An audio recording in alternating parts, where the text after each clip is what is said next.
अगर जिंदगी में सफल होना है तो आज की ये कहानी आपको झकझोर देगी। ये सिर्फ एक कहानी नहीं है, ये उस मोड़ की बात करती है जहां इंसान टूटता है या फिर खुद को नया जन्म देता है। आज आप मिलने जा रहे हैं ललिता और माया से। दो लड़कियां, दो रास्ते, एक मोड़ और एक ऐसा रहस्य जो आपकी सोच को बदल सकता है। कभी आपने सोचा है कि क्यों कुछ लोग सबसे बुरे हालात में भी उठ खड़े होते हैं और कुछ लोग अंदर ही अंदर टूट जाते हैं? इस कहानी में छिपा है वही रहस्य। तो अगर आप अपनी जिंदगी में सच में कुछ पाना चाहते हैं, खुद को जानना चाहते हैं, तो ये कहानी सिर्फ सुनिए मत, इसे महसूस कीजिए, क्योंकि अंत में एक ऐसी सच्चाई सामने आएगी जो आपकी रूह तक को झकझोर देगी।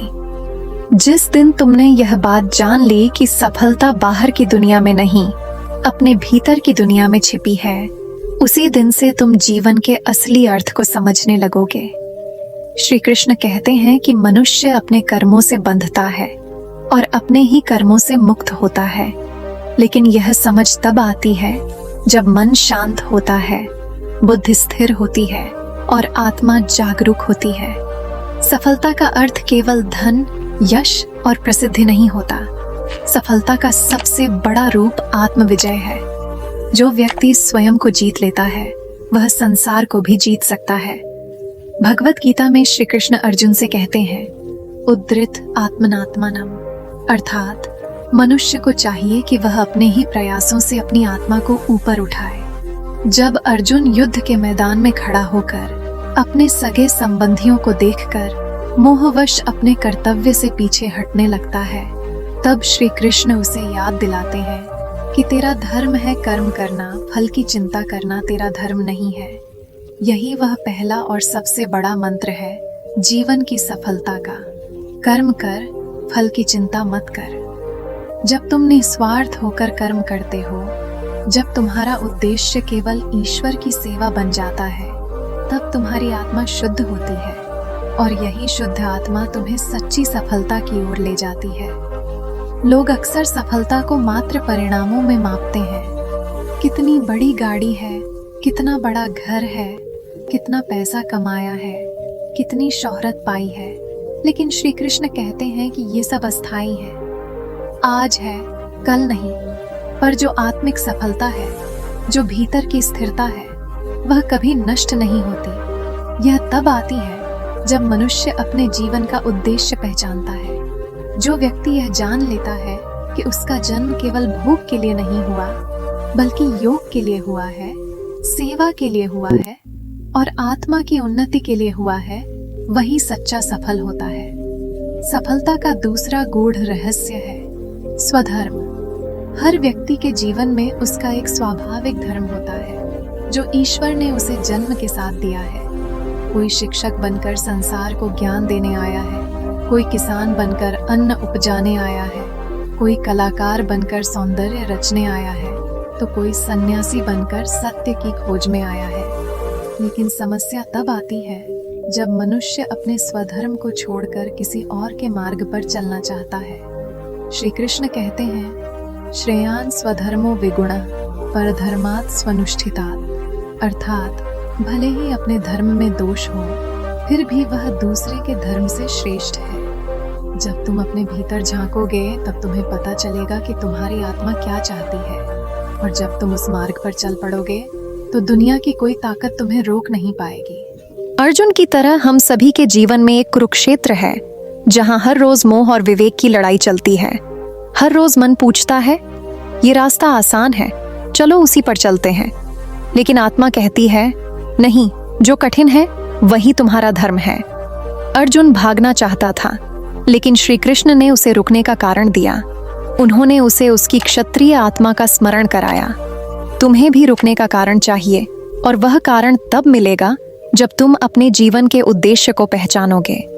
सफलता उन्हीं को मिलती है जो भागते नहीं हैं, जो कठिनाइयों को देखकर घबराते नहीं, बल्कि उनका सामना करते हैं।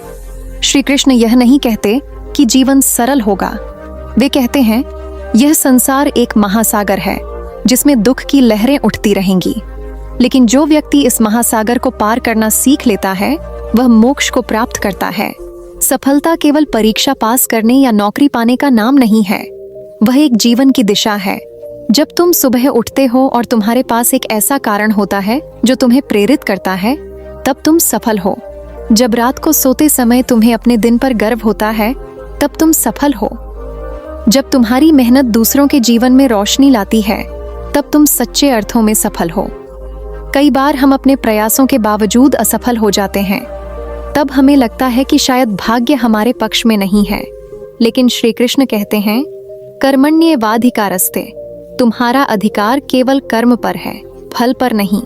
जब तुम सच्चे मन से कर्म करते हो, तब उसका फल देर से ही सही, लेकिन अवश्य मिलता है। यह प्रकृति का अटल नियम है। लेकिन फल की प्रतीक्षा में बैठ जाना, निराश हो जाना और अपने प्रयासों को छोड़ देना, यह आत्मघात है। जो रुकता है वह डूबता है, जो चलता रहता है वह मंजिल को पा ही लेता है। सफलता का तीसरा रहस्य है संग का प्रभाव। श्री कृष्ण स्वयं गोपियों के संग में रहते हैं, लेकिन फिर भी उनका मन योग में स्थिर रहता है। वे संसार में रहते हुए भी संसार से अलिप्त रहते हैं। वे सिखाते हैं कि कैसा संग तुम्हारे जीवन को ऊपर उठा सकता है और कैसा संग तुम्हें नीचे गिरा सकता है। जिस प्रकार धुएं में बैठा व्यक्ति धीरे धीरे विषाक्त होता जाता है, उसी तरह बुरी संगति धीरे धीरे आत्मा को जला देती है। इसीलिए श्री कृष्ण कहते हैं, सत्संग करो, उन लोगों के साथ रहो जो तुम्हें तुम्हारी आत्मा का परिचय दें, जो तुम्हारे अंदर की रोशनी को जगाएं। अर्जुन को भी यही सत्संग मिला, श्री कृष्ण का संग, और उसी संग ने उसे युद्ध भूमि में विजयी बना दिया। जब तक अर्जुन अकेले था, वह भ्रमित था, लेकिन जैसे ही उसे श्री कृष्ण की बुद्धि मिली, उसकी दृष्टि स्पष्ट हो गई। तुम्हारे जीवन में भी एक कृष्ण चाहिए, वह गुरु, वह चेतना, वह विचार जो तुम्हें अंधकार से प्रकाश की ओर ले जाए। और जब वह मिल जाएगा, तब जीवन में कोई भ्रम नहीं रहेगा, कोई भय नहीं रहेगा, केवल कर्म रहेगा और उसका फल सफलता के रूप में मिलेगा। एक और बात जो श्री कृष्ण हमें सिखाते हैं, वह है अहंकार का त्याग। जीवन में जब थोड़ी सी सफलता मिलती है, तब हम उसे अपनी बुद्धि का फल मानने लगते हैं। लेकिन श्री कृष्ण बार बार चेतावनी देते हैं कि अहंकार ही पतन का कारण बनता है। जब रावण ने सोचा कि वह अमर है, तब उसका विनाश निकट आ गया था। जब कंस ने समझा कि वह मृत्यु को हरा सकता है, तब उसका अंत तय हो चुका था। अहंकार वह जहर है जो धीरे धीरे आत्मा को मार देता है, और विनम्रता वह अमृत है जो जीवन को सदा सदा के लिए शांतिपूर्ण बना देता है। यदि तुम्हें सफल होना है, तो अपने भीतर झांकना होगा, स्वयं को जानना होगा। श्री कृष्ण कहते हैं, ज्ञानेन आत्मनि पश्यन्ति, अर्थात ज्ञान के द्वारा आत्मा को देखा जा सकता है। जब तक तुम अपने मन, बुद्धि, अहंकार और वासनाओं से ऊपर नहीं उठते, तब तक तुम सच्चे ज्ञान को नहीं पा सकते। और जब तक सच्चा ज्ञान नहीं आता, तब तक सफलता केवल एक भ्रम बनी रहती है। कई लोग जीवन की सफलता को दूसरों से तुलना करके मापते हैं। उसने इतना कमाया, उसने इतनी शोहरत पाई, वह मुझसे आगे निकल गया। लेकिन श्री कृष्ण कहते हैं कि तुलना सबसे बड़ा अज्ञान है। हर आत्मा का अपना मार्ग है, अपनी यात्रा है, अपनी गति है। जैसे कमल का फूल कीचड़ में खिलता है, वैसे ही हर आत्मा को अपने अपने कीचड़ से निकलकर खिलना होता है। किसी और के फूल को देखकर अपने कीचड़ से घबराना नहीं चाहिए। जब समय आएगा, तुम भी खिलोगे और पूरी दुनिया तुम्हारे सौंदर्य को देखेगी। और अंत में श्री कृष्ण हमें यह सबसे महत्वपूर्ण बात सिखाते हैं, समर्पण। जब मनुष्य सब कुछ ईश्वर को अर्पण कर देता है, तब उसके भीतर से सभी डर, चिंता और मोह समाप्त हो जाते हैं। अर्जुन जब तक स्वयं निर्णय ले रहा था, वह भ्रमित था, लेकिन जब उसने पूरी तरह से समर्पण कर दिया और कहा, करिष्ये वचनम, तब उसके भीतर स्थिरता आ गई। तब वह विजयी बना। समर्पण का अर्थ हार नहीं होता, यह तो सबसे बड़ी विजय है। यह दर्शाता है कि तुमने स्वयं को उस शक्ति के हाथों में सौंप दिया है जो तुम्हारा मार्गदर्शन करेगी। तो यदि तुम जीवन में सफल होना चाहते हो, तो श्री कृष्ण की ये बातें सदा स्मरण रखो। सफलता बाहर नहीं, भीतर है। वह धन या पद में नहीं, आत्मा की शांति में है। वह दूसरों से आगे निकलने में नहीं, स्वयं से जीतने में है।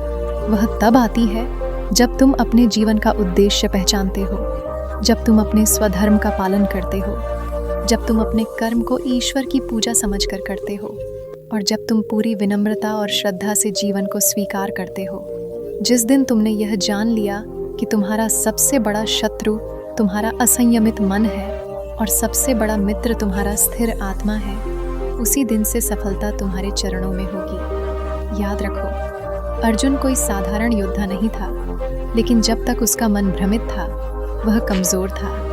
श्री कृष्ण ने उसे उसकी ही शक्ति से परिचित कराया और वही श्री कृष्ण तुम्हारे भी भीतर बैठा है। तुम्हारे हर श्वास में, हर विचार में उसे पुकारो, उसे जानो और उसके मार्गदर्शन में चल पड़ो। यही सच्ची सफलता की ओर पहला कदम है। अगर तुमने यह बात जान ली तो मानो तुमने जीवन की सबसे बड़ी परीक्षा पास कर ली और अब कोई भी बाधा, कोई भी विफलता तुम्हें रोक नहीं सकती। जय श्री राधे कृष्ण। प्रिय मित्र, वीडियो को शुरू करने से पहले आइए प्रार्थना करें। हे कृष्ण, जो भी भक्त आज ये अमृत वाणी को सुन रहा है, उनके जीवन में आपका कृपा सदा बनी रहे और उनके सभी कष्ट दूर हो। मित्र, ये अद्भुत वाणी को सुनने से पहले अपने विचार और भक्ति को व्यक्त करते हुए नीचे कमेंट में जय श्री राधे कृष्ण जरूर लिखें। आपकी ये भक्ति हमारे इस यात्रा को और भी पावन बनाएगी। यदि आप हमारे चैनल दिव्य शब्द पर नए हैं तो अभी सब्सक्राइब करें और घंटी के बटन को दबाएं ताकि आप हमारे हर नए भक्ति यात्रा का हिस्सा बन सके। तो चलिए बिना देरी किए ये दिव्य यात्रा की ओर बढ़ते हैं। क्या आपने कभी सोचा है, इतनी मेहनत के बावजूद भी जिंदगी में वो मुकाम क्यों नहीं मिल पाता जिसकी आपको तलाश है? हर कोई चाहता है कि वो सफल हो, पर बहुत कम लोग जानते हैं कि सफलता की असली चाबी बाहरी दुनिया में नहीं, अपने भीतर छुपी होती है। श्री कृष्ण कहते हैं, जिसने अपने मन को जीत लिया उसने संसार को जीत लिया। अगर जिंदगी में वाकई सफल होना है तो ये बात आज जान लो। सफलता तुम्हारे बाहरी हालातों में नहीं, तुम्हारी अंदरूनी स्थिति में छुपी है। और इसी रहस्य को हम आज श्री कृष्ण की दृष्टि से समझाएंगे, क्योंकि जब कृष्ण सिखाते हैं तो जीवन बदल जाता है। तो ध्यान से सुनो, क्योंकि हो सकता है यही वो बात हो जो तुम्हारी पूरी जिंदगी बदल दे। सफलता की यात्रा तभी शुरू होती है जब मनुष्य अपने भीतर की अशांति को समझने लगता है। जो आत्मा सवाल पूछती है वही आत्मा उत्तर तक पहुंचती है। अर्जुन ने भी श्री कृष्ण से यही प्रश्न किया था कि धर्म क्या है, कर्तव्य क्या है, जीवन का अर्थ क्या है। और श्री कृष्ण ने उत्तर में जो कहा वह न केवल उस युद्ध भूमि में उपयुक्त था, बल्कि आज भी हर मनुष्य के जीवन में मार्गदर्शक बन सकता है। श्री कृष्ण कहते हैं कि जो व्यक्ति अपने जीवन को केवल अपने लिए जीता है, वह कभी भी उस आनंद को प्राप्त नहीं कर सकता जो सेवा और समर्पण में है। अर्जुन का युद्ध केवल बाहरी शत्रुओं से नहीं था, वह तो एक प्रतीक था उस भीतर की लड़ाई का जो हर मनुष्य के अंदर चलती है। लालच बनाम संतोष, मोह बनाम विवेक, भय बनाम साहस और अंततः अहंकार बनाम समर्पण। आज के समय में भी सफलता की परिभाषा विकृत हो चुकी है। हम यह सोचते हैं कि अगर हमारे पास धन है तो हम सफल हैं, लेकिन धन बिना संतोष के क्या है? एक प्यास जो कभी नहीं बुझती। प्रसिद्धि बिना आत्मा की शांति के क्या है? एक ऐसा शोर जो भीतर की आवाज को दबा देता है। श्री कृष्ण कहते हैं कि यदि तुम बाहरी दुनिया में जीत जाओ लेकिन अपने मन को न जीत सको तो वह जीत भी हार के समान है। सफलता की असली परीक्षा तब होती है जब तुम संकट में हो, जब रास्ता कठिन हो, जब तुम्हारे सामने मोह, क्रोध और स्वार्थ की लहरें उठ रही हों और फिर भी तुम स्थिर रहो, शांत रहो, सत्य पर अडिग रहो। यही वह योग है जिसे श्री कृष्ण कर्म योग कहते हैं। सफलता का रहस्य है निष्ठा। आज हम बदलते रहते हैं, हमारी इच्छाएं बदलती हैं, हमारे फैसले बदलते हैं, हमारी प्राथमिकताएं बदलती हैं, लेकिन श्री कृष्ण कहते हैं कि जो व्यक्ति अपने पथ पर अडिग रहता है वह एक दिन मंजिल को अवश्य पाता है। अर्जुन भी डगमगाया था, लेकिन जब उसे अपने उद्देश्य का स्मरण कराया गया तब वह अडिग हो गया। तुम भी यदि हर दिन अपने लक्ष्य को स्मरण करते हो, अपने कर्म को भक्ति मानते हो तो एक दिन तुम उस स्थिति तक पहुंच सकते हो जहां सफलता तुम्हारा परिचय बन जाती है। श्री कृष्ण सफलता को भौतिक नहीं, आध्यात्मिक यात्रा मानते हैं। वह कहते हैं कि मनुष्य को चाहिए कि वह अपने स्वार्थ से ऊपर उठकर परमार्थ की ओर बढ़े। जब तुम अपने कार्य को सेवा मानते हो, जब तुम्हारा उद्देश्य केवल अपना लाभ नहीं बल्कि दूसरों की भलाई भी होता है, तब ईश्वर स्वयं तुम्हारे साथ हो जाते हैं। श्री कृष्ण ने अर्जुन से यही कहा, तू केवल निमित्त मात्र बन जा, कार्य तो मैं कर रहा हूँ। और यह वाक्य उन सभी के लिए है जो जीवन में कुछ बड़ा करना चाहते हैं। तुम केवल साधन हो, माध्यम हो, वह शक्ति तो ईश्वर की है जो तुम्हारे माध्यम से कार्य करती है। यह भाव जब आता है तब मनुष्य में से अहंकार समाप्त हो जाता है, और जब अहंकार समाप्त होता है तब भीतर ज्ञान का प्रकाश फैलता है। फिर मनुष्य को यह समझ आता है कि दुनिया की सारी दौड़, सारी प्रतियोगिता, सारी तुलना व्यर्थ है। असली दौड़ तो अपनी आत्मा के साथ है। जो इस दौड़ को जीत लेता है वही वास्तव में सफल होता है। सफलता का यह अर्थ जब मनुष्य जान लेता है, तब उसे बाहर से मिलने वाली तारीफों, पुरस्कारों या आलोचनाओं का कोई प्रभाव नहीं पड़ता। फिर वह भीतर से प्रसन्न रहता है, चाहे दुनिया कुछ भी कहे। श्री कृष्ण की शिक्षा का अगला महत्वपूर्ण पहलू है क्षमा। हम जीवन में सफलता की ओर तब तक नहीं बढ़ सकते जब तक हम अपने अतीत को क्षमा नहीं करते। जो व्यक्ति अपने भीतर क्रोध, द्वेष और घृणा को पालता है, वह आगे नहीं बढ़ सकता। क्षमा करना केवल दूसरों के लिए नहीं, अपने लिए भी जरूरी है। जब तक तुम अपने ही पुराने घावों को कुरेदते रहोगे, तुम नया भविष्य नहीं बना सकते। श्री कृष्ण कहते हैं कि जो बीत गया उसे जाने दो, वर्तमान में जियो, क्योंकि यही क्षण तुम्हारा निर्माण कर रहा है। लेकिन क्षमा के साथ साथ आता है साहस।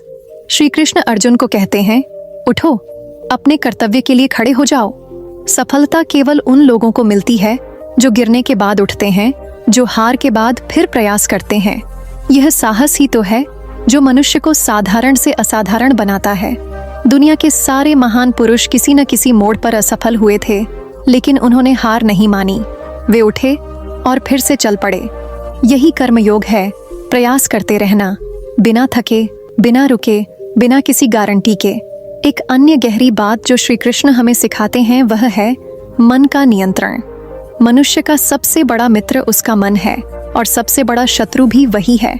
जो व्यक्ति अपने मन को जीत लेता है वह अपनी इच्छाओं को भी नियंत्रित कर सकता है, और जो इच्छाओं पर काबू पा लेता है वही सच्चे आनंद को प्राप्त करता है। लेकिन यह साधना बिना अभ्यास के नहीं आती। श्री कृष्ण कहते हैं, अभ्यास और वैराग्य से मन को स्थिर किया जा सकता है। अभ्यास का अर्थ है बार बार अपने को सही दिशा में लगाना, और वैराग्य का अर्थ है उस चीज से हटना जो आत्मा की उन्नति में बाधा बन रही है।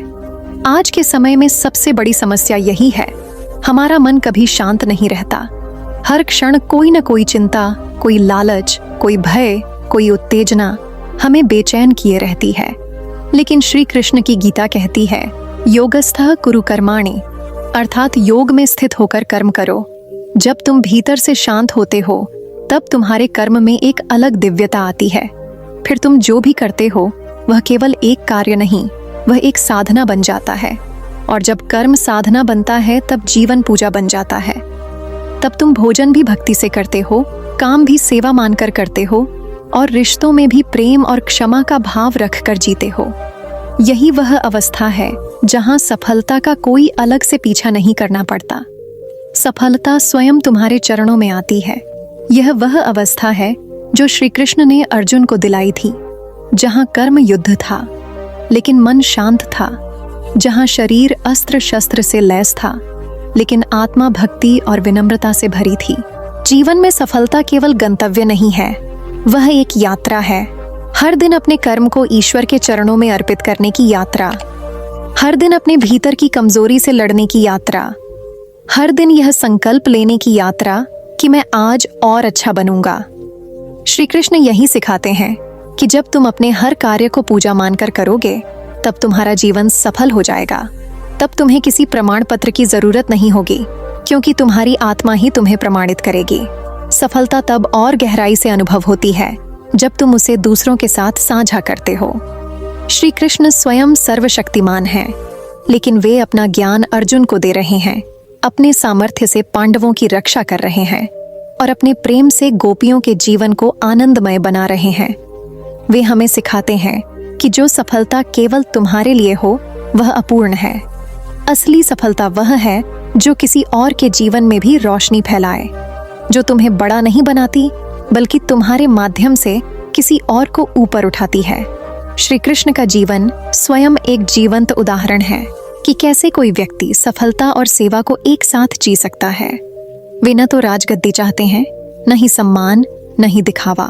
वे केवल धर्म की रक्षा और भक्ति की स्थिरता के लिए कार्य करते हैं और इसीलिए वे युगों युगों तक पूजे जाते हैं। उनकी सफलता कोई तात्कालिक उपलब्धि नहीं थी, बल्कि आत्मा की स्थायी स्थिति थी। यदि तुम भी जीवन में ऐसी ही सफलता पाना चाहते हो तो तुम्हें भी उसी पथ पर चलना होगा, जहां हर कर्म सेवा हो, हर भावना प्रेम हो और हर विचार शुद्ध हो। अब यह तुम पर है कि क्या तुम इस यात्रा को शुरू करने के लिए तैयार हो? क्या तुम वह साहस दिखा सकते हो जो अर्जुन ने दिखाया? क्या तुम अपने जीवन को केवल एक सांसों की श्रृंखला नहीं बल्कि एक दिव्य उद्देश्य बना सकते हो? अगर हाँ, तो याद रखो, श्री कृष्ण तुम्हारे साथ हैं। वे तुम्हारे रथ के सारथी बनकर तुम्हारा मार्गदर्शन करेंगे, तुम्हें संभालेंगे और उस मोड़ तक पहुंचाएंगे जहां तुम कह सको, हाँ, अब मेरा जीवन सफल हुआ। ये रास्ता सरल नहीं है, लेकिन यह श्रेष्ठ है। यह कठिन है, लेकिन आनंददायक है। यह एक तपस्या है, लेकिन अंत में यह तुम्हें वो देगा जो कोई भी बाहरी सफलता नहीं दे सकती।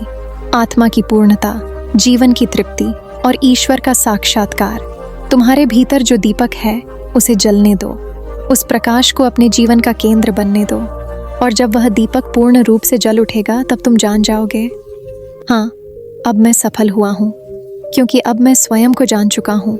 जब जीवन की आपाधापी, आकांक्षाओं का कोलाहल और भौतिक सफलता की भूख हमें भीतर से थका देती है, तब आत्मा एक प्रश्न पूछती है, क्या यही जीवन है? क्या यही सफलता है? क्या धन, यश, प्रसिद्धि और संसार का आकर्षण ही अंतिम सत्य है? और तभी भीतर से कोई स्वर उठता है जो श्री कृष्ण के वचनों की तरह गूंजता है, नहीं, जीवन इससे कहीं अधिक है। और सफलता केवल पाने का नाम नहीं, जानने और पहचानने का नाम है। स्वयं को, अपने धर्म को, अपने लक्ष्य को। श्री कृष्ण ने अर्जुन को सिर्फ युद्ध जीतने की शिक्षा नहीं दी, उन्होंने उसे जीवन जीतने का मार्ग बताया। उन्होंने बताया कि सफलता वो नहीं है जो बाहर दिखाई देती है, बल्कि वह है जो भीतर अनुभव होती है। उन्होंने यह स्पष्ट कर दिया कि अगर तुम्हारा मन अस्थिर है, अगर तुम्हारा अंतःकरण भ्रमित है, तो चाहे सारी दुनिया तुम्हें सफल कहे, तुम कभी भी सच्चा सुख अनुभव नहीं कर पाओगे। इसलिए पहले अपने मन को जीतो, पहले अपने विचारों को नियंत्रित करो, पहले अपने कर्म को पवित्र बनाओ, तभी तुम्हारा जीवन सार्थक होगा। इस संपूर्ण प्रेरणादायक यात्रा में श्री कृष्ण ने जो ज्ञान दिया, उसका सार यही है कि कर्म ही धर्म है और निस्वार्थ कर्म ही सबसे महान पूजा है। जो व्यक्ति अपने जीवन को सेवा के रूप में जीता है, जो हर दिन को एक नई साधना मानकर चलता है, जो हर कार्य को श्री कृष्ण को समर्पित करके करता है, वही सच्चा साधक है, वही सच्चा योद्धा है और वही सच्चा सफल व्यक्ति है। जो व्यक्ति अपने भीतर झांककर यह समझ लेता है कि जीवन का उद्देश्य केवल अपने लिए जीना नहीं है, बल्कि ईश्वर के उस अदृश्य आदेश को पूर्ण करना है जो उसने हमें जन्म के साथ सौंपा है, वही व्यक्ति सफलता के सर्वोच्च शिखर तक पहुंचता है। वह शिखर जो दूसरों की आंखों से नहीं बल्कि आत्मा की शांति से मापा जाता है। सफलता का अर्थ तब तक अधूरा है जब तक उसमें संयम, सेवा, समर्पण और सत्य का समावेश न हो। श्री कृष्ण बार बार कहते हैं, अपने स्वधर्म में स्थित रहो, दूसरों के रास्ते पर चलकर तुम स्वयं को खो दोगे। और यही आज की सबसे बड़ी सीख है। दूसरों से तुलना मत करो, अपने जीवन की दिशा स्वयं तय करो। अपनी आत्मा से पूछो कि वह क्या चाहती है और फिर उस मार्ग पर दृढ़ता से चल पड़ो, चाहे राह में कितने ही कांटे क्यों ना हो। सच्ची सफलता वह होती है जिसमें तुम स्वयं के भय से मुक्त हो जाते हो, जब तुम्हें असफलता से डर नहीं लगता, जब तुम्हें आलोचना विचलित नहीं करती, जब तुम्हें अकेलापन दुख नहीं देता, जब तुम्हारे कर्म का उद्देश्य केवल परिणाम नहीं बल्कि कर्तव्य होता है, तब तुम सफलता के उस मुकाम पर होते हो जिसे शब्दों में नहीं बांधा जा सकता। श्री कृष्ण ने अर्जुन को यही सिखाया, युद्ध से भाग मत, स्वयं से भाग मत। अपने मोह को तोड़, अपने संकल्प को मजबूत कर और अपने कर्म को भगवान की पूजा समझकर कर। और जब अर्जुन ने यह बात जान ली, जब उसने अपने समर्पण के साथ कहा करिष्ये वचनम तभी वह अर्जुन से धनुर्धर अर्जुन बना। वह योद्धा जो न केवल युद्ध जीतता है बल्कि युगों युगों तक प्रेरणा बनता है। इस पूरी कथा का सारांश यही है कि सफलता वह नहीं जो बाहर से चमकती है, सफलता वह है जो आत्मा को प्रकाशित करती है। वह तब आती है जब मनुष्य अपने भीतर के अंधकार से जूझता है, जब वह अपने ही दोषों से युद्ध करता है, जब वह अपने मोह, लोभ, क्रोध और अहंकार को त्याग कर विनम्रता, सेवा, प्रेम और भक्ति को अपनाता है। और सबसे महत्वपूर्ण बात, जब वह अपने जीवन को श्री कृष्ण के चरणों में अर्पित कर देता है, तब उसका हर श्वास सफल हो जाता है, हर कर्म एक यज्ञ बन जाता है और हर दिन एक दिव्य उत्सव बन जाता है। अगर तुमने यह बात जान ली कि सफलता बाहर नहीं, भीतर है, कि तुम अपने कर्म से बंधते नहीं बल्कि मुक्त हो सकते हो, कि तुम अपने भय, मोह और भ्रम को त्याग कर दिव्यता की ओर बढ़ सकते हो, कि तुम भी अर्जुन की तरह ईश्वर को अपना सारथी बना सकते हो, तो फिर तुम्हारे जीवन में कोई हार नहीं, कोई रुकावट नहीं, कोई दुख स्थायी नहीं रहेगा। तुम्हारा जीवन श्री कृष्ण के हाथों की बांसुरी बन जाएगा, जो खाली होकर भी सबसे मधुर स्वर निकालती है, जो स्वयं कुछ नहीं कहती पर ईश्वर के स्पर्श से सारा संसार मंत्रमुग्ध कर देती है।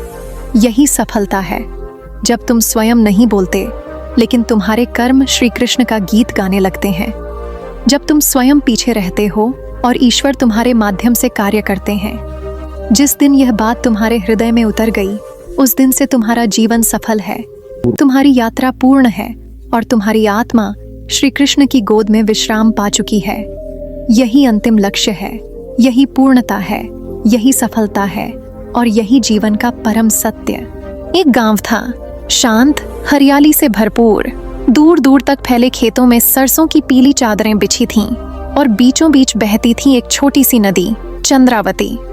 उस नदी के किनारे एक पेड़ था, पीपल का, जिसके नीचे बैठे संतों की वाणी बरसों से लोगों के मन को शुद्ध करती आ रही थी। गांव का नाम था वृंदावनपुर। वही गांव जहां की हर सुबह श्री कृष्ण के भजनों से शुरू होती और हर रात तुलसी के दीपक से सजी होती। वहीं पर दो लड़कियां रहती थीं, माया और ललिता। दोनों एक ही उम्र की थीं, लगभग 18 वर्ष की। बचपन से साथ पढ़ी थीं, साथ खेली थीं, साथ हंसी थीं, लेकिन जैसे जैसे बड़ी होती गईं, उनके जीवन के रास्ते अलग होते गए। माया सुंदर थी, बड़ी बड़ी आंखें, घने काले बाल और हर बार अपने वस्त्रों में कुछ नया प्रयोग करती थी। उसे दुनिया की चकाचौंध भाने लगी थी। शहर की चमक, mobile phone, social media, Instagram पर फॉलोअर्स और महंगे कपड़े। वहीं ललिता शांत, सरल और आत्मा की गहराई में डूबी हुई। वह सुबह 5 बजे उठकर श्री कृष्ण का भजन करती, गीता का पाठ करती और अपनी माँ के साथ मिलकर गाय को चारा देती थी। उसका जीवन गांव की मिट्टी में गूंथा हुआ था और मन श्री कृष्ण की भक्ति में। उसकी आंखों में कोई दिखावटी चमक नहीं थी, लेकिन जो भी उसकी आंखों में देखता वह जैसे अपनी आत्मा से जुड़ जाता। माया अक्सर ललिता से कहती, तू कितनी पिछड़ी सोच रखती है ललिता। आजकल कोई भी लड़की भगवान में डूबकर अपना समय बर्बाद नहीं करती। देख, मैं एक दिन बड़ा शहर जाऊंगी, मॉडल बनूंगी, पैसा कमाऊंगी, कार में घूमेंगी और नाम होगा माया द सुपरस्टार। ललिता मुस्कुरा देती थी। वह जानती थी कि माया का मोह गहराता जा रहा है, लेकिन वह उसे रोकती नहीं थी। उसका विश्वास था कि हर आत्मा की यात्रा तय है और एक दिन सबको लौटना ही होता है प्रभु के चरणों में। एक दिन गांव में एक संत आए। उनके आने की खबर आग की तरह फैल गई। कहा गया कि वे श्री कृष्ण के अनन्य भक्त हैं, जिन्होंने वर्षों हिमालय में तप किया है और अब वे गांव-गांव घूमकर भक्ति का संदेश दे रहे हैं। लोग दोपहर में उनके प्रवचन के लिए इकट्ठा होने लगे। ललिता तो सबसे पहले पहुंच गई, लेकिन माया नहीं गई। वह अपने मोबाइल पर सेल्फी खींच रही थी, इंस्टाग्राम पर लाइव जा रही थी। हाय दोस्तों, आज मैं नया लहंगा पहनकर तैयार हूँ, मुझे देखो, लाइक करो, फॉलो करो। संत का प्रवचन शुरू हुआ। उन्होंने कहा, सफलता बाहर नहीं, भीतर है। जीवन का लक्ष्य पैसा नहीं, परमात्मा है। जो अपने मन पर विजय पा लेता है वही सच्चा विजेता है। बाकी सब तो माया है, क्षणिक, धोखा देने वाली माया। संत की बातें जैसे ललिता के अंतर्मन को गूंजने लगीं। उसकी आंखें बंद थीं, लेकिन मन श्री कृष्ण के चरणों में लीन था। उसी समय हवा में एक हल्की सी झोंका चली और पीपल के पत्ते खनकने लगे, जैसे वे भी इस वाणी की पुष्टि कर रहे हों। संत की दृष्टि अचानक भीड़ से ऊपर उठी और दूर खड़ी एक लड़की को देखकर स्थिर हो गई। माया वहां थी, प्रवचन नहीं सुनने आई थी, बल्कि ललिता को बुलाने। लेकिन जैसे ही उसकी दृष्टि संत की आंखों से मिली, एक क्षण को उसे लगा जैसे कोई उसके भीतर झांक रहा हो। वह घबरा गई और वहां से चली गई। उस रात माया को नींद नहीं आई। उसे बार बार संत की आंखें याद आ रही थीं। उनमें कोई शक्ति थी, कोई मौन संवाद, कोई अपार शांति। अगले दिन वह अनायास ही उस पीपल के पेड़ के नीचे चली गई, जहां संत ध्यान में लीन थे। वह दूर बैठ गई, चुपचाप, बिना किसी सेल्फी के, बिना किसी स्टाइल के। उसके भीतर कुछ हलचल होने लगी थी, जैसे कोई दरवाजा खुल रहा हो। संत ने आंखें खोली और कहा, माया नाम है तुम्हारा, है ना? माया चौंकी। जी, आप कैसे जानते हैं? संत मुस्कुराए। जो भीतर से देखता है उसे नाम पूछने की जरूरत नहीं होती। तुम कौन हो ये जानने के लिए तुम शहर जाना चाहती हो, लेकिन जो तुम हो वो तो भीतर है, मन के पार, आत्मा के द्वार पर। उसे बाहर कैसे खोजोगी? माया चुप रही। उसकी आंखें नम हो गईं। यह पहला दिन था जब उसने किसी के सामने खुद को खोया हुआ महसूस किया, और वह खो जाना अच्छा लगा। ललिता वहीं पास खड़ी थी, वह सब कुछ देख रही थी। उसने मन ही मन कहा, प्रभु, तुमने उसका स्पर्श कर लिया। इसके बाद माया रोज संत के पास आने लगी। वह प्रवचन सुनती, प्रश्न पूछती, कभी चुपचाप बैठती। धीरे धीरे उसका मेकअप हल्का हो गया, फोन कम उपयोग होने लगा, और एक दिन ऐसा आया जब उसने इंस्टाग्राम डिलीट कर दिया। गांव में सब चकित थे। क्या ये वही माया है जो दिन भर कैमरे के सामने रहती थी? अब तो वो तुलसी में पानी देती है, सुबह आरती में बैठती है और ललिता के साथ भजन गाती है। एक दिन संत ने कहा, अब समय है कि तुम दोनों उस यात्रा पर निकलो जहां से न लौटने का मन हो। यह यात्रा बाहरी नहीं, भीतरी है, अपने मन की, अपने कर्मों की, अपने पूर्व जन्मों की। तैयार हो? ललिता ने सिर झुका लिया। आपका आदेश ही हमारे लिए तीर्थ है। माया ने आंखों में श्रद्धा के मोती लिए कहा, मैं चलने को तैयार हूँ, लेकिन क्या मेरे पाप मुझे रोकेंगे नहीं?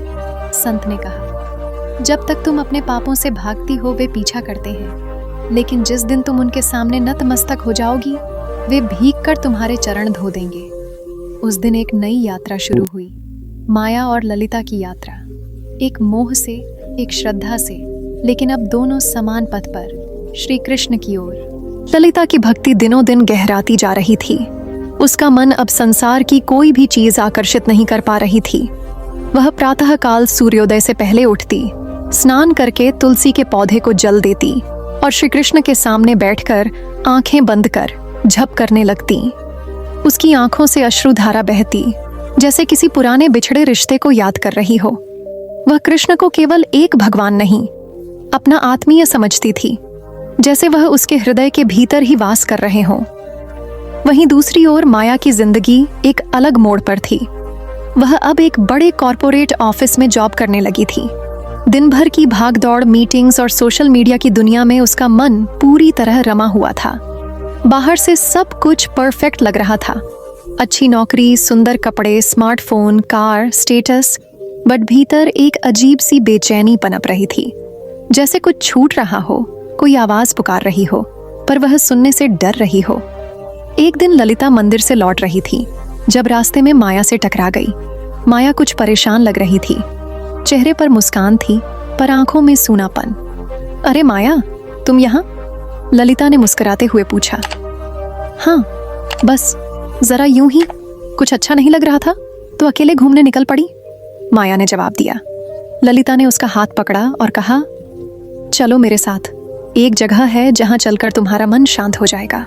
माया ने बिना कुछ कहे उसकी बात मान ली। ललिता उसे लेकर गांव के बाहर एक पुराने शिवालय में गई, जहां एकांत था, शांति थी और सिर्फ पक्षियों की चहचहाहट थी। दोनों वहां बैठ गईं। ललिता आंखें मूंद कर श्री कृष्ण का स्मरण करने लगी। माया चुपचाप बैठी रही। थोड़ी देर बाद माया की आंखों से भी अश्रु बहने लगे। वो खुद नहीं समझ पा रही थी कि वह क्यों रो रही है, जैसे हृदय का कोई दरवाजा आज पहली बार खुला हो। ललिता, मुझे समझ नहीं आ रहा मैं क्यों रो रही हूँ, माया ने कांपती आवाज में कहा। ललिता ने उसका हाथ थाम लिया। यह तुम्हारी आत्मा की पुकार है माया। बरसों से वह चुप थी, आज पहली बार बोलने लगी है। पर मुझे तो सब कुछ मिल गया है, नाम, पैसा, स्वतंत्रता, फिर क्यों लग रहा है जैसे कुछ बहुत जरूरी मुझसे छूट रहा है? माया ने पूछा। क्योंकि आत्मा का भोजन धन नहीं होता, उसका भोजन तो भक्ति, प्रेम और सच्चा ज्ञान है। तूने तन को सब कुछ दिया, लेकिन आत्मा को कुछ नहीं दिया माया। और आत्मा तो वही है जो तुझसे अगले जन्मों तक जुड़ी रहेगी। माया कुछ देर तक चुप रही, फिर उसने एक सवाल पूछा जिसने उसकी यात्रा की दिशा बदल दी। क्या मैं भी भगवान को जान सकती हूँ ललिता? ललिता मुस्कुराई, जैसे उसका वर्षों पुराना इंतजार पूरा हो गया हो। उसने उत्तर दिया, तू पहले से जानती है, बस भूल गई थी, अब समय आ गया है याद करने का। उस दिन माया पहली बार मंदिर गई। पहली बार उसने झुककर प्रणाम किया। पहली बार उसके होठों से निकला, हे कृष्ण, मुझे स्वयं से मिला दो। और वहीं से एक नई यात्रा शुरू हुई। एक तरफ माया थी जो दुनियावी चकाचौंध से लौटकर आत्मा की ओर बढ़ रही थी। दूसरी तरफ ललिता थी जो पहले से उस मार्ग पर थी, लेकिन अब उसकी साधना और भी गहराई लेने लगी थी, क्योंकि अब उसे साथ मिला था अपनी सबसे प्यारी सखी का। उस रात चुप थी, जैसे आकाश ने भी अपने तारे छुपा लिए हों। माया की आंखों में अनगिनत सपनों की राख थी जो अब बुझ चुकी थी। वह अपने आलीशान बिस्तर पर लेटी थी, लेकिन नींद उससे कोसों दूर थी। ललिता की बातें उसके मन में गूंज रही थीं।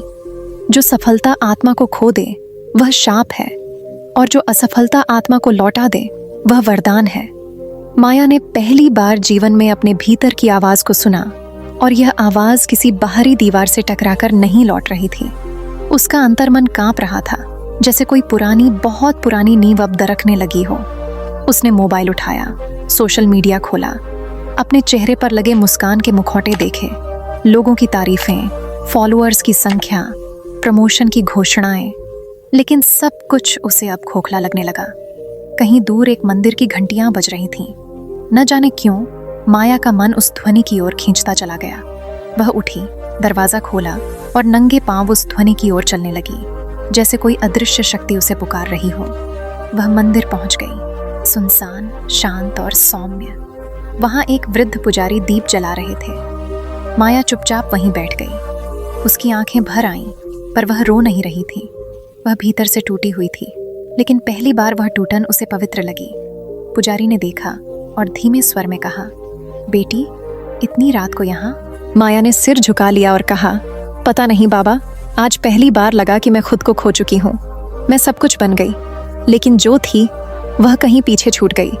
पुजारी मुस्कुराए, तुम्हें मालूम है, जब आत्मा बहुत पीड़ित होती है तब वह रात के सन्नाटे में बोलती है, और जिसे उसकी पुकार सुनाई दे जाए समझो उसका पुनर्जन्म हो रहा है। माया ने उन्हें देखा और पूछा, क्या अब भी देर नहीं हो चुकी? वृद्ध ने उसकी ओर प्रेम से देखा। प्रभु के दरबार में कभी देर नहीं होती, बस लौट आने का साहस चाहिए। तुम उस राह पर हो जहां हर कदम आत्मा की ओर लौटता है। माया वहां देर तक बैठी रही, और फिर कुछ ऐसा हुआ जिसे शब्दों में बांधना कठिन है। एक साधारण सी रात ने एक असाधारण परिवर्तन का बीज बो दिया था। वहीं दूसरी ओर ललिता सुबह उठी और सबसे पहले अपने ठाकुर जी को प्रणाम किया। वह रोज की तरह तुलसी को जल देने निकली, लेकिन आज उसका मन अचानक बेचैन हो उठा। उसने मन ही मन कृष्ण से प्रार्थना की, प्रभु, आज मेरा हृदय अधीर है। क्या कोई भटक रहा है? क्या माया ठीक है? कृष्ण की प्रतिमा के सामने उसे एक पल के लिए ऐसा लगा मानो कान्हा मुस्कुराए हों। उसकी आंखें नम हो गईं। आप जो भी कर रहे हैं, कृपा बस बनी रहे। उस दिन माया ऑफिस नहीं गई। उसने अपना फोन बंद कर दिया और उस कमरे में जाकर बैठ गई जहां कभी वह अपने माता पिता की तस्वीरें रखती थी। उन तस्वीरों पर धूल जमी थी। उसने धीरे धीरे वो धूल साफ की और पहली बार आंखें भर आईं। माँ, पापा, मुझे माफ कर देना। आपकी माया, खो गई थी। मैं दौड़ रही थी, बहुत तेज, लेकिन दिशा भूल गई थी। अचानक दरवाजे पर दस्तक हुई। माया ने दरवाजा खोला। सामने ललिता खड़ी थी, आंखों में वही शांति, वही करुणा। माया कुछ कहती, उससे पहले ही ललिता ने उसे गले से लगा लिया। तू आ गई? माया फफक पड़ी। नहीं माया, तू लौट आई, यही सबसे बड़ा चमत्कार है। वे दोनों घंटों तक बैठे रहीं, चुपचाप। कोई उपदेश नहीं, कोई तर्क नहीं, सिर्फ मौन था, वो मौन जिसमें आत्मा बोलती है। माया ने कहा, ललिता, मैं अब वो बनना चाहती हूँ जो मैं सच में हूँ। मैं अब सिर्फ अपने लिए नहीं, अपनी आत्मा के लिए जीना चाहती हूँ। क्या मैं भक्ति का मार्ग समझ सकती हूँ? ललिता मुस्कुराई। भक्ति कोई किताब नहीं है माया, जिसे पढ़ना पड़ता है। भक्ति वो आह है जो टूटे हुए हृदय से उठती है और सीधे भगवान तक पहुंचती है। तू अब तैयार है? बस अब चल पड़। उस रात माया ने पहली बार हरे राम राम राम हरे हरे, हरे कृष्ण कृष्ण कृष्ण हरे हरे का जप किया। और जब वह सोई तो पहली बार उसकी नींद गहरी और शुद्ध थी। उसका पुनर्जन्म हो चुका था, उसके भीतर का संसार बदलने लगा था। और यह तो बस शुरुआत थी। उस दिन माया का जीवन ऐसा मोड़ ले आया कि आत्मा की नींव भी हिल गई। उसे गहराई से जिस रिश्ते का अहंकार टकरा गया था, वह उसका आत्मसम्मान, वो भरोसा जो उसने स्वयं में रखा था, टूट गया। ऑफिस में एक अत्यंत संवेदनशील स्थिति उत्पन्न हुई, जिसमें एक विश्वसनीय साथी ने उसे धोखा दिया। वह धोखा सिर्फ एक काम या रिश्ता नहीं था, उसने माया की आत्मा को इस कदर चुभाया कि वह खुद को रद्दी महसूस करने लगी। उसने सोचा, मैं अब इस जीवन में किसी की काम की नहीं रह गई। और उसी क्षण उसने आत्महत्या का भीषण निर्णय ले लिया। रात गहरी थी, घर में अंधेरा और मौन। माया ने शांत मन से समुचित तैयारी की, लेकिन उसके भीतर एक और शक्ति जाग रही थी। वह संदेह और घृणा से निकलकर कहीं भीतर पुकार रही थी, आत्मा की पुकार। अचानक उसके सामने एक रहस्यमयी बूढ़ी औरत प्रकट हुई। उसका चेहरा थका सा था, लेकिन उसकी आंखों में अनंत दृढ़ता थी, जैसे कोई साधारण देह में नहीं आता, बल्कि वह एक दिव्य उद्देश्य लाई हो। वह बूढ़ी औरत माया की आंखों में देखते हुए बोली, तू टूट कर यहाँ आई है, पर यह गिरावट तुझे छोड़ देगी नहीं, बस तेरा प्रेम चाहिए मुझे। माया चौंक कर बोली, आप कौन है? आप यह सब कैसे जानती हैं? बूढ़ी ने हल्के मुस्कान के साथ उत्तर दिया, मैं वही हूं जिसे तू देख नहीं पा रही, पर जिसने तुझे देखा है। मैं इस राह की वो शक्ति हूं जो तब तक प्रतीक्षा करती है जब तक आत्मा पुकार नहीं उठती। यह सुन माया के अंदर कुछ हलचल मच गई। बूढ़ी ने आगे कहा, मैं एक साधारण इंसान नहीं हूँ। मेरे भीतर प्रेम का वह दर्पण है जहाँ से कृष्ण दिखते हैं। जिस रात तूने सोचा कि दुख ने तुझे घेर लिया, उसी रात कृष्ण ने तेरा हाथ थमाया। मैं उसी हाथ की प्रतीक हूँ। यह रहस्यमयी मिलन था, वो मिलन जिसने माया की आत्मा में फिर से ऊर्जा भर दी। बूढ़ी ने कहा, जिंदगी में मोह, धोखे और अस्मिताओं का टूटना छिछले खेल हैं, लेकिन जब तेरा आत्मसम्मान टूटता है तब तू स्वयं ही फिर से बन सकती है। वही तेरा असली स्वरूप है। बूढ़ी ने माया को कृष्णा का नाम जपने का रास्ता बताया। जीवन में किसी भी क्षण, मोमेंट, उस दिव्य नाम की ओर लौटना उसे भीतर से पुनर्निर्मित कर सकता है। यह स्मरण दिलाया गया कि कृष्ण की कृपा तभी आती है जब आत्मा सच्चाई में लौटकर समर्पण कर देती है, न कि इच्छाएं जकड़े रखने पर। दूसरे दिन सुबह जब माया उठा, उसकी आत्मा गहरी शांति से भरी हुई थी। उस असहाय और दर्द से घिरी महिला की जगह अब एक जागरूक आत्मा थी, जिसने फिर शुरुआत के लिए कदम बढ़ा लिया था। गर्मियों की दोपहर थी जब माया एक पुरानी बस से अपने गांव लौटी। चेहरा थका हुआ, आंखें गहरी चुप्पी में डूबी हुई, जैसे किसी ने सब कुछ छीन लिया हो और अब लौट कर वो खाली हाथ आई हो। उसके साथ ना कोई सामान था, ना कोई अभिमान। सिर पर दुपट्टा डाले, नजरें जमीन में गड़ी हुई, वह चुपचाप अपने बचपन की गलियों से गुजर रही थी। वो गांव जहां कभी उसका बचपन दौड़ा था, आज उसे पहचानने से भी इनकार कर रहा था।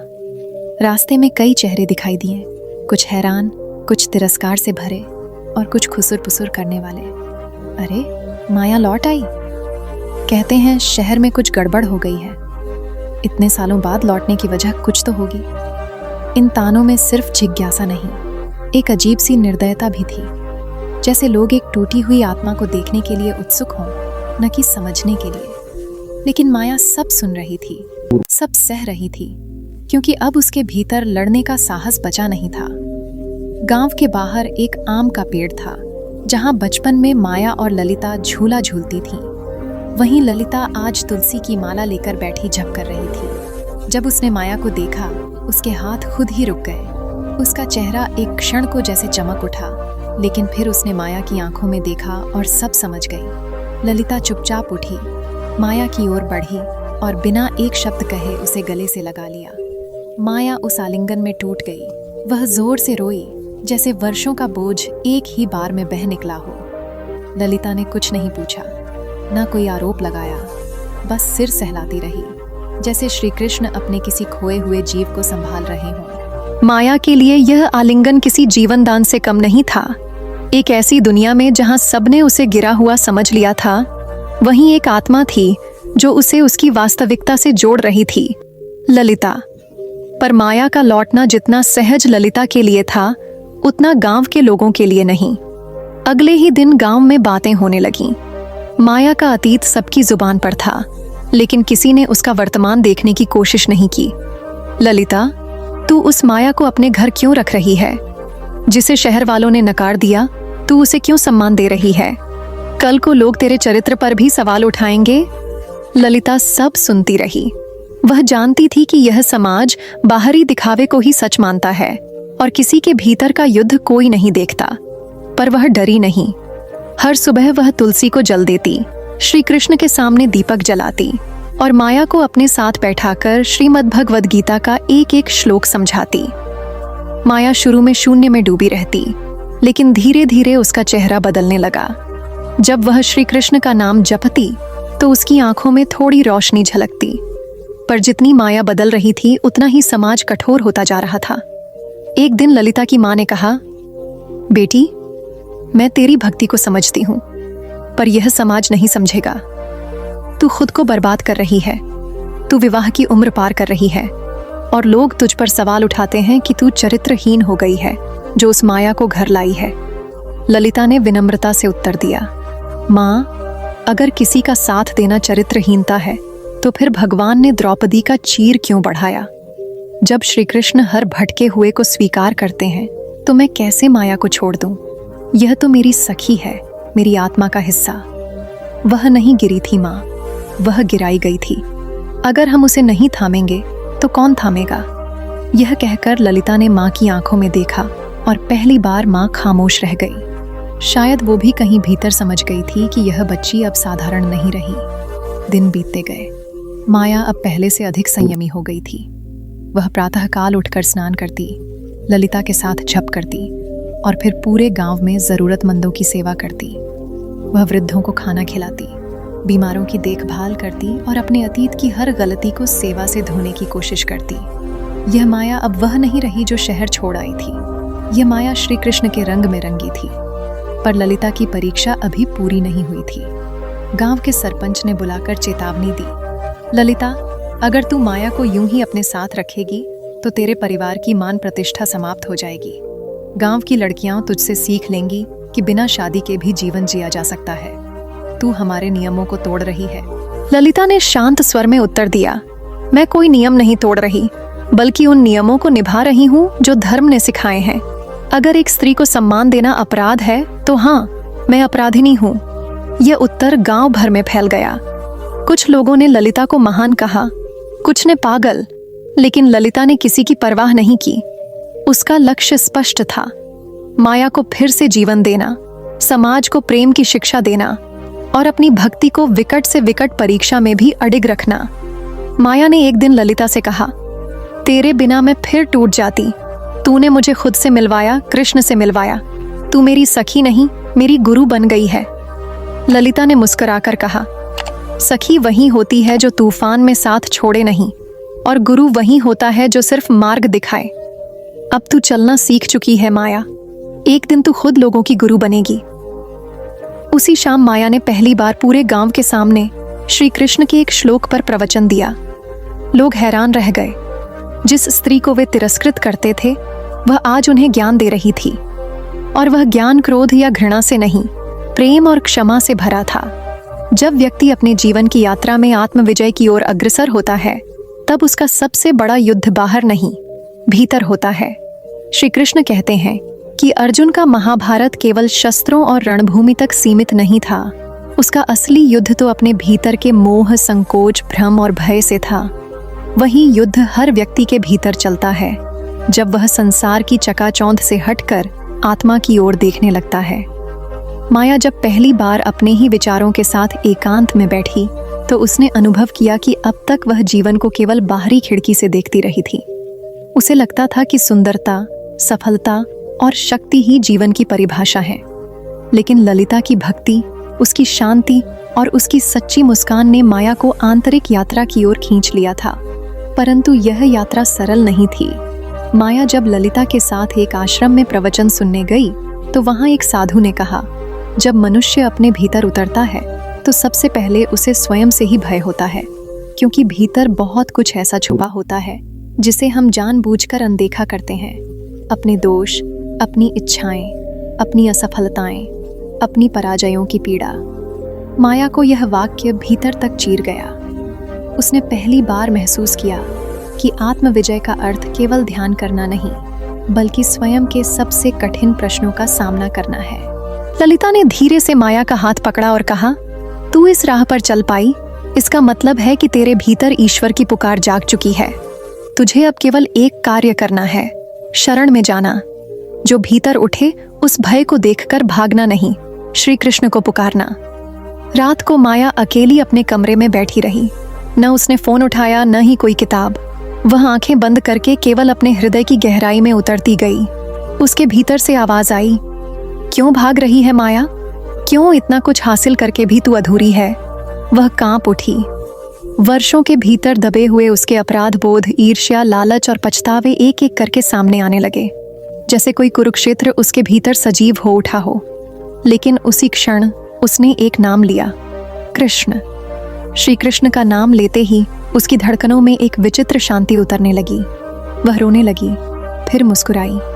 उसे समझ आ गया कि यह आत्मविजय का पहला पड़ाव है, अपने अंधकार को स्वीकार करना और ईश्वर के प्रकाश को उसमें आमंत्रित करना। अगली सुबह जब वह आश्रम के आंगन में ध्यान कर रही थी, तो उसे ललिता की बातें स्मरण हो आईं। सच्चा ध्यान वह नहीं जो आंखें बंद करके बैठ जाने से होता है। सच्चा ध्यान तब होता है जब मन को प्रभु के चरणों में समर्पित कर दिया जाए, जब हम अपने भय, क्रोध और मोह को प्रभु के सामने रख दें और कहें, मेरे नहीं, अब तेरे। माया अब बदल रही थी। धीरे धीरे उसका चेहरा तेजमय हो गया। पहले वह आईने में केवल अपनी सुंदरता देखती थी, अब वह आत्मा का तेज देखने लगी। वह अब कपड़ों और गहनों से ज्यादा अपने मन की स्वच्छता पर ध्यान देने लगी।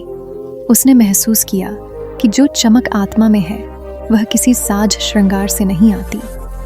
एक दिन आश्रम में एक वृद्ध महिला आई जो जीवन भर अनेक कष्टों से गुजर चुकी थी, लेकिन उसका चेहरा शांति और आनंद से भरा हुआ था। माया ने उससे पूछा, आपके जीवन में इतना दुख रहा, फिर भी आपकी आंखों में इतना प्रकाश कैसे? वृद्धा मुस्कुराई और बोली, मैंने अपने जीवन का हर दुख कृष्ण को दे दिया और हर सुख को उनका प्रसाद मान लिया। बस उसी दिन से मैंने अपने भीतर युद्ध करना बंद कर दिया और आत्मा की शांति से संधि कर ली। माया को जैसे उत्तर मिल गया था। वह समझ गई थी कि आत्मविजय का अर्थ है भीतर के तूफानों को ईश्वर की शरण में सौंप देना। यह विजय किसी प्रतियोगिता की नहीं, यह विजय आत्मा की मुक्ति की है। और जो स्वयं को जीत लेता है, उसके लिए संसार की कोई बाधा बड़ी नहीं रहती। वह अब ललिता के साथ मिलकर हर दिन कुछ न कुछ सेवा करती। कभी भूखे लोगों को भोजन कराना, कभी मंदिर में साफ सफाई करना, कभी वृद्धों के चरण दबाना। उसे वह संतोष मिलता था जो कभी लाखों कमाकर भी नहीं मिला था।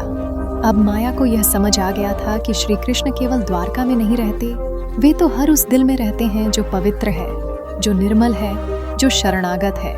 धीरे धीरे वह यह भी जानने लगी कि आत्मविजय केवल अपने दोषों को जीतना नहीं, बल्कि हर जीव को ईश्वर का अंश समझकर प्रेम करना भी है।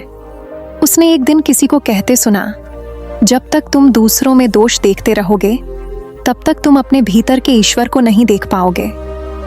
यह बात माया के मन में गूंजने लगी। उसने दूसरों में अच्छाई देखने का अभ्यास शुरू कर दिया। अब वह किसी की निंदा नहीं करती, किसी से ईर्ष्या नहीं रखती, बल्कि हर व्यक्ति को कृष्ण का एक रूप मानकर प्रणाम करती। उसकी यह यात्रा अभी पूरी नहीं हुई थी, लेकिन अब वह रास्ता पहचान चुकी थी। वह अब कुरुक्षेत्र से गुजर रही थी, लेकिन उसके रथ में श्री कृष्ण सारथी बनकर बैठे थे। अब उसे डर नहीं लगता था, क्योंकि उसे पता था कि युद्ध चाहे जितना भी कठिन हो, जब तक कृष्ण साथ हैं, पराजय असंभव है। गांव में पतझड़ के दिन थे। पीले पत्ते धीरे धीरे पेड़ों से झड़ते हुए जमीन पर बिछते जा रहे थे, जैसे प्रकृति भी त्याग का कोई मौन पाठ पढ़ा रही हो। ऐसे ही एक दिन गांव के एक कोने से कराहने की आवाजें आने लगीं।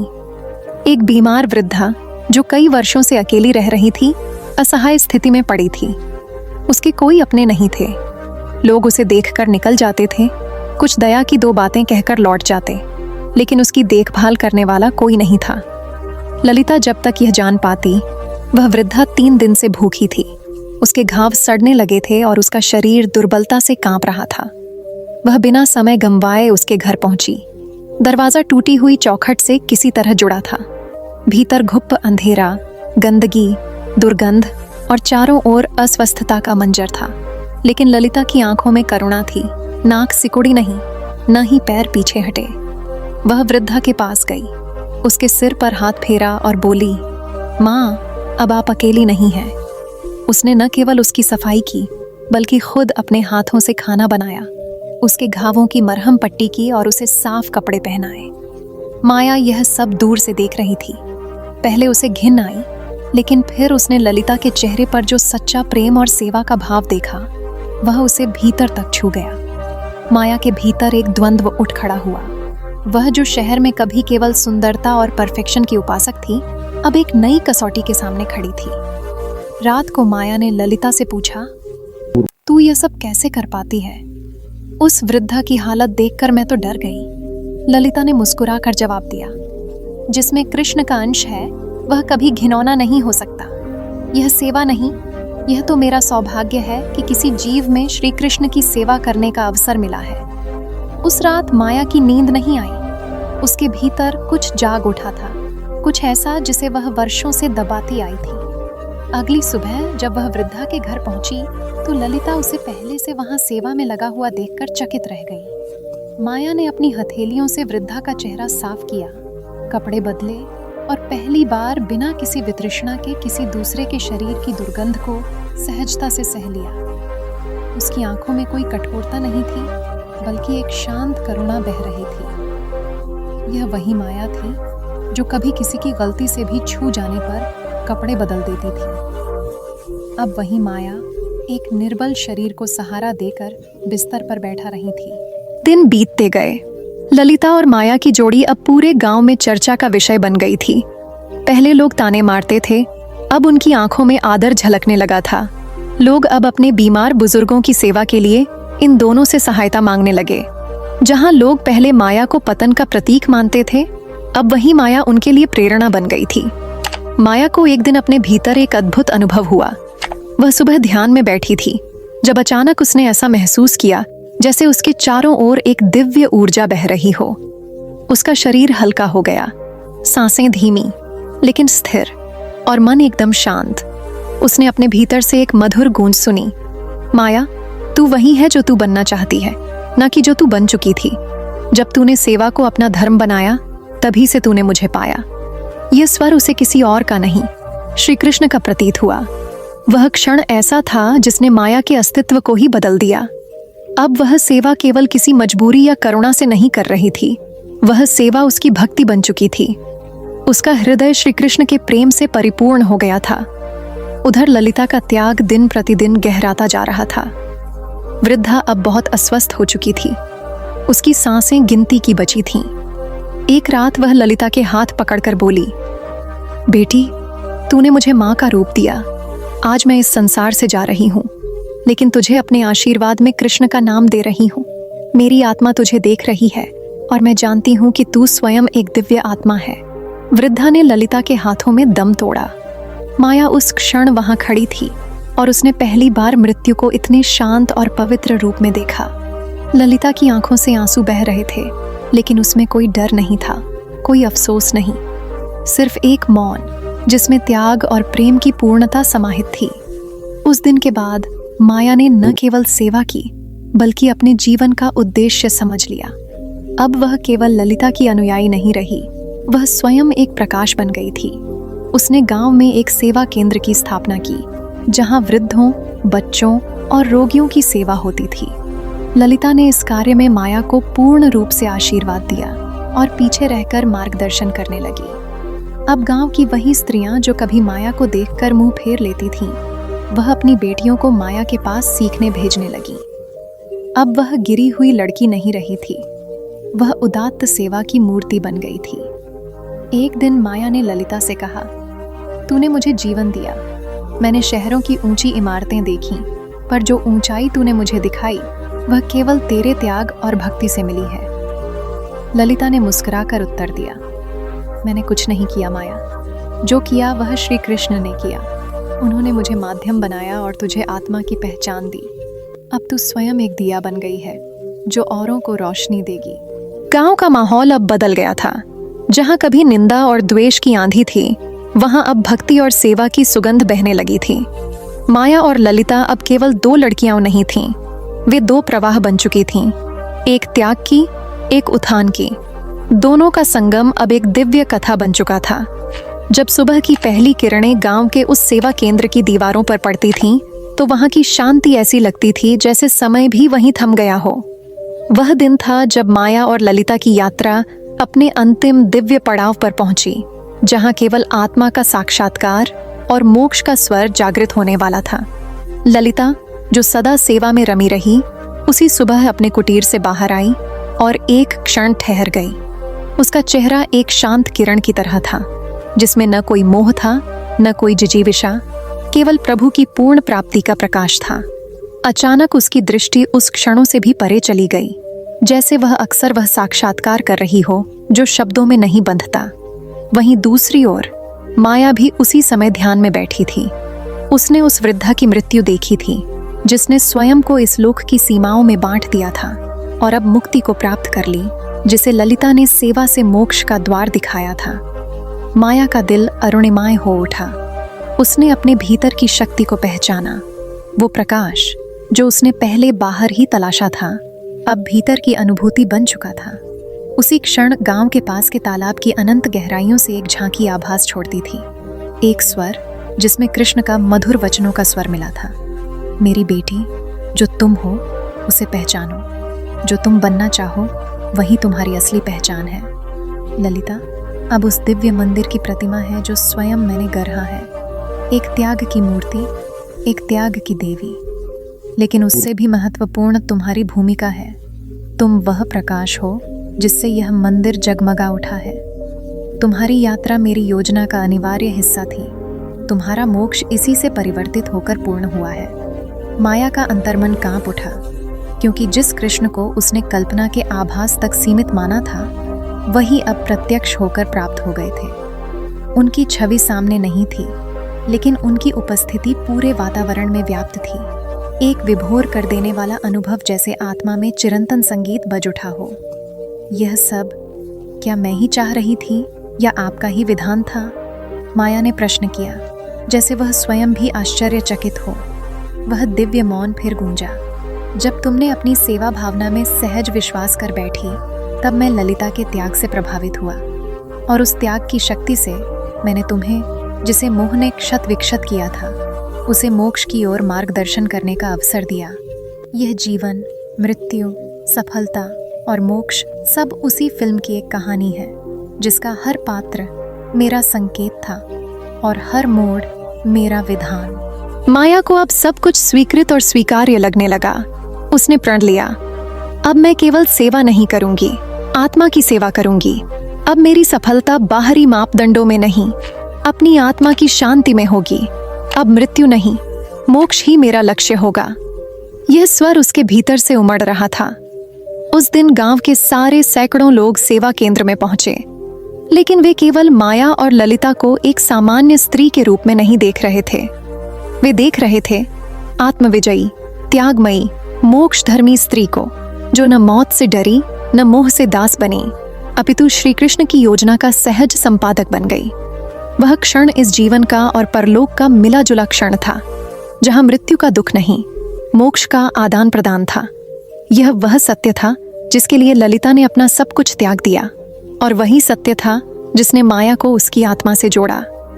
यह मोक्ष का रहस्य था कि जब आत्मा प्रेम, सेवा और सच्ची भक्ति में लीन हो जाती है, तब जीवन और मृत्यु सम होते चले जाते हैं।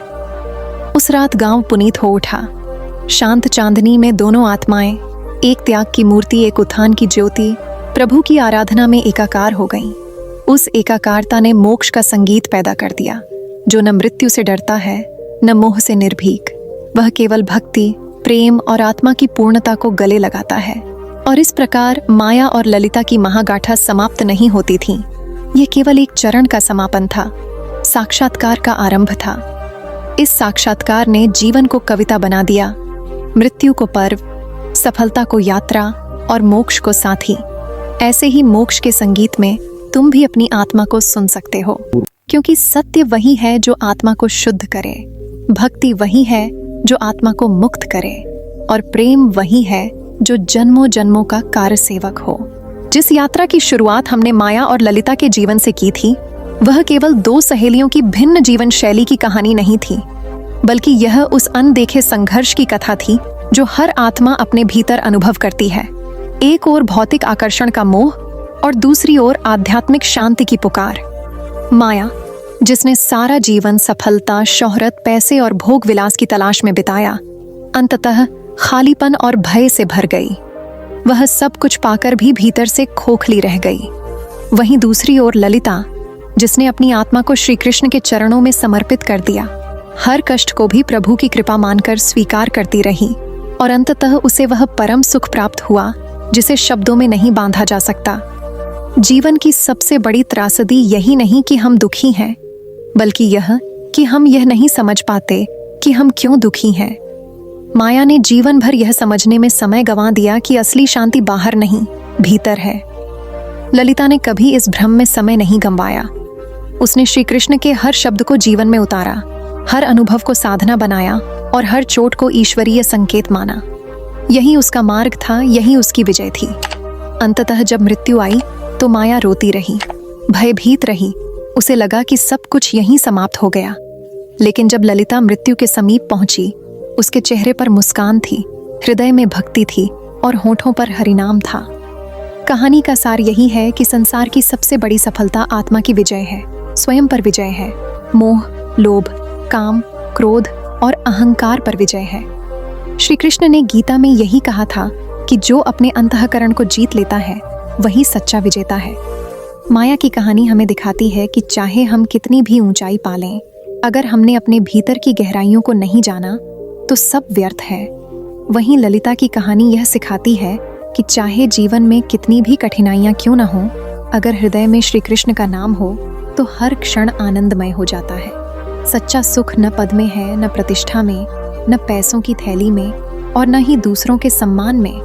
वह तो उस क्षण में छिपा है जब आत्मा परमात्मा के स्पर्श को महसूस करती है, जब हर सांस से कृष्ण का नाम निकलता है, जब हर विचार भक्ति से प्रेरित होता है, जब हर कर्म सेवा बन जाता है, तब जीवन सफल होता है। माया और ललिता की यात्रा हमें जीवन के उस अनदेखे द्वार तक ले जाती है, जहां हर इंसान को एक न एक दिन पहुंचना ही है। यह द्वार है मृत्यु का, जहां न धन काम आता है, न यश, न नाम। वहां अगर कुछ साथ जाता है तो वह है श्रद्धा, भक्ति, सेवा और आत्मविजय। माया ने जीवन को बाहर देखा और हार गई। ललिता ने जीवन को भीतर देखा और जीत गई। अंत में श्री कृष्ण के चरणों में यही प्रार्थना है कि हे प्रभु, हमें भी ललिता की तरह बनाओ। हमारी बुद्धि को मोह से मुक्त करो, हृदय को भक्ति से भर दो और जीवन को ऐसा बना दो कि जब अंत का समय आए तो हम भी ललिता की तरह मुस्कुराते हुए कह सकें, प्रभु अब मैं तैयार हूँ, चलो अपने धाम। यही इस कथा का चरम है, यही इसका सार है और यही जीवन की सबसे बड़ी सच्चाई है। माया की हार में भी एक शिक्षा है और ललिता की जीत में भी एक दिशा। जो सीखे वह सुधर जाए, जो समझे वह निखर जाए और जो जी ले इस सत्य को वह कृष्ण को पा जाए। यही वह अंतिम वाक्य है जो इस संपूर्ण कथा को एक दिव्य पूर्णता देता है। जो श्री कृष्ण को जीवन बना लेता है, मृत्यु भी उसके लिए महोत्सव बन जाती है। तो अब जब तुमने श्री कृष्ण की ये अमूल्य बात जान ली है तो बस इतना याद रखना, सफलता कोई मंजिल नहीं, ये एक यात्रा है जो बाहर नहीं तुम्हारे भीतर से शुरू होती है। हर बार जब मन डगमगाए तो एक पल आंखें बंद कर लेना और पूछना, क्या मैं खुद से जीत रहा हूँ या हार रहा हूँ? क्योंकि जिस दिन तुमने खुद को जीत लिया उस दिन दुनिया तुम्हारे कदमों में होगी।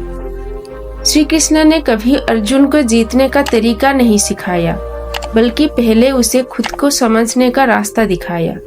आज तुम भी वही कर सकते हो। अगर ये बातें तुम्हारे मन को छू गई हो तो इसे अपने तक मत रखो, शेयर करो और किसी की जिंदगी बदलने का माध्यम बनो। यही सच्ची सेवा है, यही असली सफलता है। जय श्री राधे कृष्ण।